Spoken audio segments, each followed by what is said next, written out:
দাদা, এই পশ্চিমবঙ্গে ম্যাসিভ জয়, তারপরে এই জয়ের পর কি প্রধানমন্ত্রীর সঙ্গে কথা হয়েছে আপনার?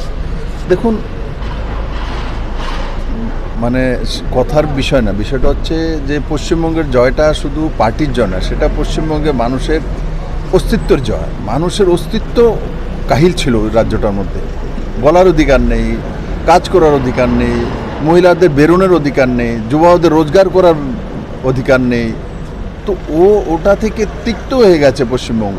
তো তার জন্য মাননীয় প্রধানমন্ত্রীজিকে আমি ধন্যবাদ জানাই যে ওনার মার্গদর্শন এবং ওনার পথ দেখানোর যে রাস্তা আছে, সেই রাস্তা দিয়ে আমরা কাজ করেছি। আর পশ্চিমবঙ্গের মানুষ বেরিয়ে এসছে, 93% ভোট করেছে। ইলেকশন কমিশনকে ধন্যবাদ জানাই যে একটা পিসফুল ইলেকশন করানোর কারণে মানুষ এসে তার ভোটাধিকার প্রয়োগ করেছে। বিশেষ করে মহিলারা বড় মাত্রায় বেরিয়েছে।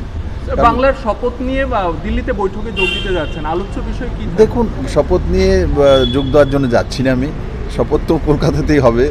আমি যাচ্ছি কারণ দিল্লিতে তো যেতেই হবে, কাজ আছে, তার জন্য যাচ্ছি। আর যেটা রায় দেওয়ার পশ্চিমবঙ্গের মানুষ দিয়ে দিয়েছে, এখন কাজ হচ্ছে যে আমরা যাতে পশ্চিমবঙ্গের মানুষের যে আশা ভরসা সেটা নিয়ে বিজেপিকে ভোট দিয়েছে, সেটা যাতে পূরণ করতে পারে মাননীয় প্রধানমন্ত্রী নরেন্দ্র মোদীর নেতৃত্বে। সেটাই আমাদের এই বহু বছর পর, 50 বছর পর পশ্চিমবঙ্গের মধ্যে কেন্দ্র এবং রাজ্য এক সরকার আসবে, এক সরকার কাজ করবে।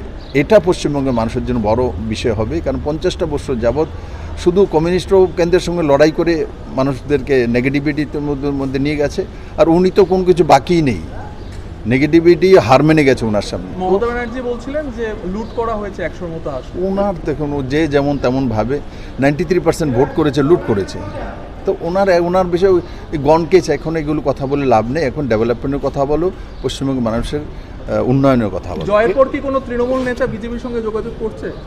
দেখো, আমি তো জানি না যোগাযোগ কে করছে না করছে। এত মানুষ 2/3 মেজরিটি দিয়েছে, আর যোগাযোগ করবেই কি এরা? এই বিশাল জয়ের পেছনে কোন রসায়ন কাজ করেছে, বা আপনি সেখানে কি পদ্ধতি অবলম্বন? দেখুন, আমরা যে একটা রণকৌশলে কাজ করি, সংগঠনে একত্রিত হয়ে কাজ করি।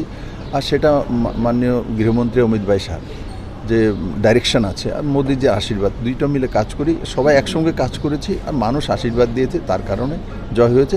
জয়টা মানুষের জয়। ত্রিপুরাতে টানা বামেদের ক্ষমতার অবসানে আপনার অন্যতম ভূমিকা ছিল বলে বলা হচ্ছে। কেরলে বাম শূন্য, গোটা দেশে সংসদীয় রাজনীতিতে বাম শূন্য। কী প্রতিক্রিয়া থাকবে আপনার? বাম তো লুপ্তপ্রায় প্রাণী, শেষ হয়ে গেছে। বামকে তুমি চাইলেও রাখতে পারবে না। ওদের যে ধারা, ওদের যে কি বলছে, তাদের যে নিয়ম কানুন, এইগুলো এখন আর দুনিয়াতে চলে না। এখন এর যুগ চলে এসে ওরা বলবে ভাই গিয়ে কোদাল দিয়ে কাজ করে, এখন সবাই ডোজার নিয়ে কাজ করে। তো ওদের কথা তো চলবে না। এরা তো এখনও মানে লুপ্তপ্রায় হয়ে গেছে, পুরনো ধারায় কথা বলে, এগুলো চলে না রে ভাই। আজকাল দুনিয়া অনেক বেশি অ্যাডভান্স হয়ে গেছে। স্যার, শেষ প্রশ্ন, 18 আর 2026 কোন পরিবর্তনটা সবচেয়ে কষ্টের ছিল? প্রত্যেকটা পরিবর্তনই আলাদা একটা নিয়ম অনুসারে হয়, আলাদা একটা যুদ্ধ হয়। তো প্রত্যেকটার আলাদা আলাদা এক্সপিরিয়েন্স হয়। তো স্বাভাবিকভাবে 18তে এখানে কমিউনিস্টকে হারিয়ে বসা, সেটাও বিজেপির জন্য কঠিন পরিশ্রম ছিল। পশ্চিমবাংলা তো ওই জগদ্দল পাথর, যেটাকে আইন কানুন কোনো কিছুই মানে না, এমন একটা মহিলা সেখানে মুখ্যমন্ত্রী ছিল। তো সেটাকে সরানো, সেটা বহু কঠিন পরিশ্রম ছিল। সবাই মিলে করেছি, হয়েছে। পশ্চিমবঙ্গের মানুষকে ধন্যবাদ। স্যার, এই বড় জয় নিয়ে কি পিএম এর সঙ্গে কথা হয়েছে?